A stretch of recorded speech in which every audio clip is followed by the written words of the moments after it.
Hello everyone, Assalamu Walaikum. How are you all? I hope you are well.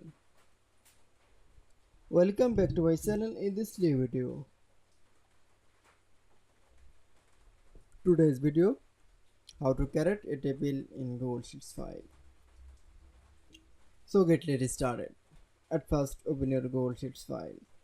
Firstly, then show the Google Sheets is create table. Now select from the an area and going to the format menu option. Now click for the convert to table option. Now for click. That's it. Then you show the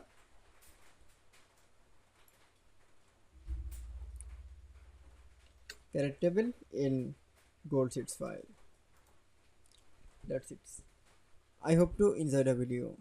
Please like, comment, share and subscribe my channel. Thanks for watching.